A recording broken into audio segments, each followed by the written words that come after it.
Saya minta, saya mohon, ngajinya yang tuntas. Kalau bisa tingkatkan kualitas. Kalau takbir sampai salam saja, betul, bagus, sah sholat, pahala dituliskan. Tapi barokahnya sholat kita nggak dapat. Apa barokahnya itu? Membuat kita semakin lebih baik. Saya ulang, membuat kita semakin lebih baik. Jadi kalau kita cuma takbir begini, Allahu Akbar, tahu ilmunya, bacaannya sampai dengan salam, tapi tidak mengerti apa yang kita bacakan, maka untuk mempraktekkan salam rahmat dan barakah, Assalamualaikum warahmatullahi wabarakatuh, Assalamualaikum warahmatullahi wabarakatuh, nggak dapat kita. Pahala dituliskan, prakteknya minim dipraktekkan.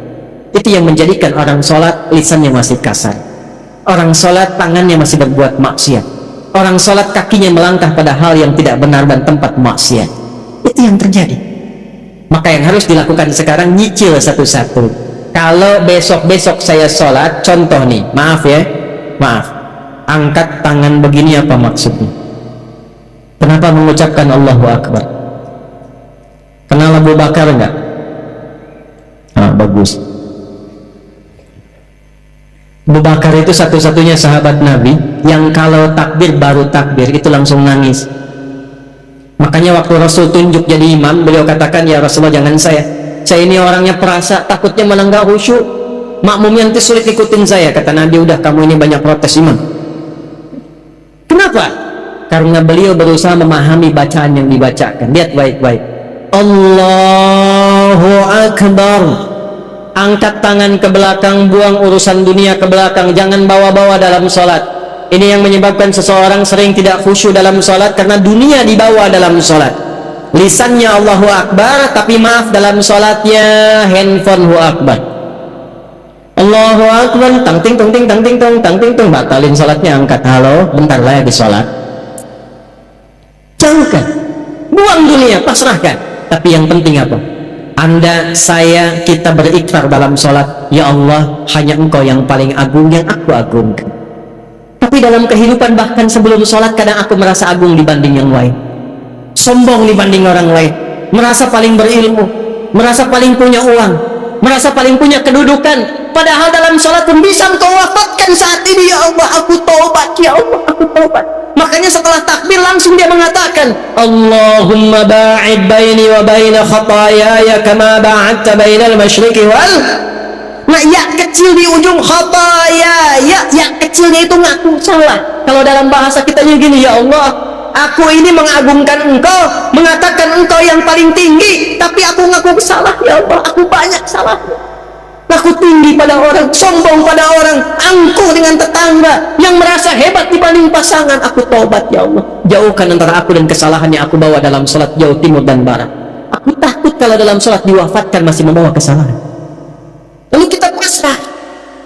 Wajjahtu wajhiya lilladzi fatara as-samawati wal hanifan muslima wa ma ana minal, inna salati wa nusuki wa mahyaya wa mamati lillahi rabbil. Itu paham nggak tuh saat dibaca? Itu kan bahasa bebasnya begini, ya Allah, kalaupun Kau wafatkan aku sekarang dalam sholatku ini, aku pasrah, ya Allah, sepanjang Kau ampuni dosaku, dan aku berjanji kalau selesai sholat masih hidup, aku akan berjanji dia orang yang lebih baik dari sebelum aku sholat. Itu sholat. Terakhir sekarang, sholat selesai, sesama muslim sudah baik, belajar ilmunya. Apakah yang tinggal di Pekanbaru ini orang Islam saja? Ada non-muslimnya tidak? Ada non-muslimnya tidak? Perhatikan tuntunan Nabi. Kalaupun dalam kehidupan kita beribadah, jangan pernah memaksa. La ikraha lakum dinukum, ibadah masing-masing. Tapi ketika diatur hubungan muamalah, interaksi sosial dalam kehidupan, di pekerjaan, bertetangga, berkebun, Anda menemukan di dalamnya bukan hanya orang Islam tapi non-muslim, maka hukumnya berlaku universal bersama-sama. Diatur dari yang paling kecil sampai yang paling besar. Yang paling kecil, Anda tinggal di komplek, ada orang Islam, tetangganya non-muslim, Nabi samakan semua hukumnya. Hukum makanan, hukum senyuman. Senyum kepada yang muslim, senyum pada non-muslim.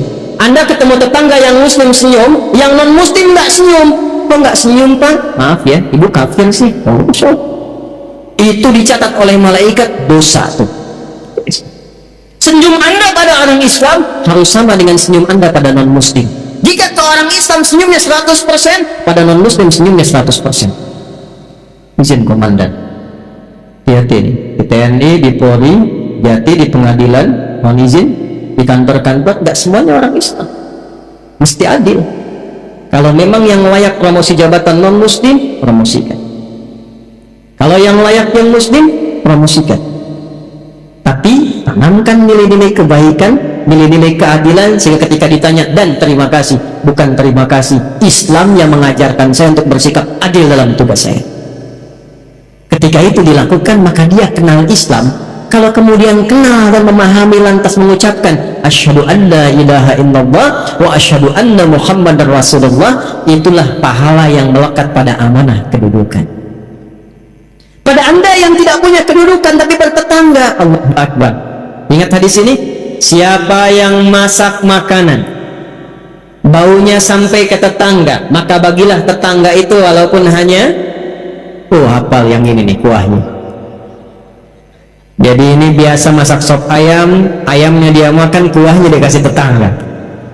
Tetangganya tanya, kenapa kamu dikasih kuah? Hadis Nabi, Pak. Ini korban terjemahan nih. Maksud Nabi, nanti besok-besok itu orang banyak kreatif bikin bumbu-bumbu. Memang yang dimasak itu cuma, maaf sekali, singkong, tapi bumbunya bumbu rendang. Diambil dari Bukit Tinggi, bikin rendang singkong. Bumbunya rendang, yang dimasaknya apa sih? Bagi tetangga supaya nggak salah persepsi. Dikiranya memang betul rendang, ternyata rendang bagi. Tapi hadisnya belum selesai. Saya pengen tanya, apakah Nabi pernah mengatakan kalau tetangga Anda Muslim saja? Nggak ada redaksinya begitu. Makanya ratakan, bikin rendangnya, kirimkan ke setiap tetangga yang bisa dibagi. Jangan dilewati Muslim. Yang Islam bagi, baji bagi, buaji bagi, ustad bagi, tetangga biasa bagi. Tiba-tiba pastor keluar, Pak kayaknya enak rendangnya. Emang sih bapak sih salah, tokoh kafir. Nggak boleh. Dosa. Itu ahli-ahli dapat pahala langsung tulis dosa. Datangi, ketuk rumahnya. Selamat pagi, ada apa Pak Haji? Ini ada rezeki. Nih ada satu panci rendang. Oh Pak Haji baik sekali. Bukan baik, Nabi Muhammad yang mengajarkan saya untuk berbaik. Kenalkan nama Nabi Muhammad. Besok-besok saat dia mengembalikan panci udah bisa salam, Assalamualaikum Pak Haji. Itu padahal Anda aja haji belum, gitu kan? Ajarkan aja enggak. Udah Assalamualaikum dan didoakan, Assalamualaikum Pak Haji. Mau ngembaliin panci. Terima kasih Pak, enak sekali. Cuma mau nanya aja, kira-kira hari ini Nabi Muhammad ngajarin berbagi lagi enggak? Itu perkara makanan. Bisa lihat banyak tumbuhan nih. Hati nih.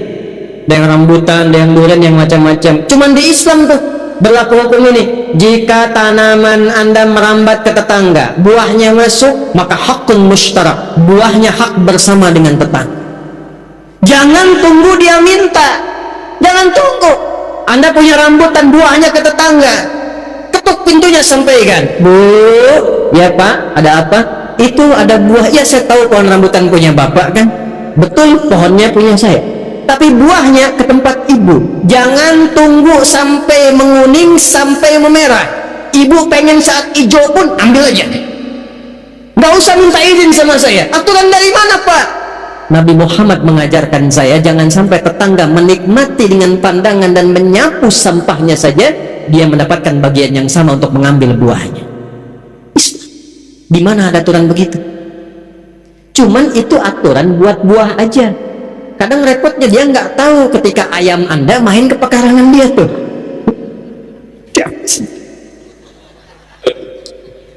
Besok dia datang, Pak, Nabi Muhammad tuh berkah banget ya, ayam Bapak enak banget nih. Nah, saya menginginkan suasana begini nih antara umat Islam itu. Jadi kita internal diperbaiki, sama orang-orang sekitaran kemudian berbuat baik. Jaga itu sampai wafat. Jaga itu sampai wafat. Karena kita nggak tahu kapan kita pulang. Mungkin pulang malam ini. Kenapa pada diam ini? Kan udah gelap banget tuh. Ya, senang tidak kalau pulang? Yakin? Senang tidak? dibilang senang takut malam ini gitu, dibilang tidak ya pulang. Maaf ya, ini hukum psikologi nih, di mana-mana semua orang pulang itu senang. Nih saya tanya nih, kalau habis lebaran mau Idul Fitri, mau pulang kampung, senang tidak? Senang kan? Besok lebaran kita mau pulang, saking senangnya kita cari bekal kan. Yang paling hebat tuh begini, dan cuma ada di Indonesia nih, saya udah cek negara-negara lain nggak ada tuh ya. Kita punya asosiasi 20 negara, jalan-jalan nggak ada yang kayak Indonesia. Disiapin jauh-jauh hari, tiket-tiket kereta habis, bis makin naik dibeli juga. Yang paling hebat, ada orang yang menyiapkan bekal, pulangnya pakai motor bebek, bekalnya singa. Tahu nggak? Motor bebek tapi bekalnya singa, dus tambah, begitu lewat dus pelepah pisang, tambah lagi satu lagi, kumpulkan banyak. Kenapa? Ketika saya tanya, karena Ustadz saya senang mau pulang.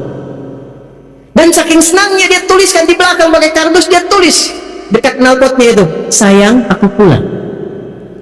Lalu dia telepon ke kampungnya, aku pulang hari ini. Yang di kampung, Allahu Akbar, cek rumah karena ada yang mau pulang, disediakan makanan. Yang nggak ada diada-adakan. Yang paling klasik, maaf, yang luarnya itu kaleng biskuit isinya rengginang. Saya nggak sebut nama karena endorse. Kaleng biskuit isinya rengginang. Tasik banyak ya Bu. Paling banyak. Kenapa? Karena senang ada yang pulang. Jadi setiap pulang itu biasanya senang kalau siap bekalnya. Itu poin. Saya tanya waktu satu kali, kenapa anda nggak pulang mudik? Ada bekal Ustaz. Sifat pulang senang kalau ada bekal. Kalau sedikit bekal, tak ada bekal, tak siap pulang. Jadi setiap disebutkan pulang, semua senang. Jadi saya konfirmasi lagi nih, kalau malam ini kita pulang, senang nggak? Nggak punya bekal. Maka materi yang kita pelajari malam hari ini, bawa dan terapkan. Taubat dulu malam ini. Dengan taubat gugur semua dosa insya Allah. Kecuali utang ya, awas tuh. Utang tetap bayar tuh. Taubat utang tidak lunas dengan taubat. Ya, yang buruknya hilang, yang utangnya lunasi. Begitu selesai kemudian kosong, pulang dari sini, jalan itu udah bawa pahala. Ada orang pernah bunuh 99 sampai 100 orang. Dia mau taubat. Begitu mau tobat, datang pada seorang kiai. Kata kiai itu, kalau yang kayak kamu ini saya nggak bisa bimbing, tapi saya referensikan pada kawan saya yang di sana. Ini sikap bijak. Nggak ada ustadz menguasai segalanya.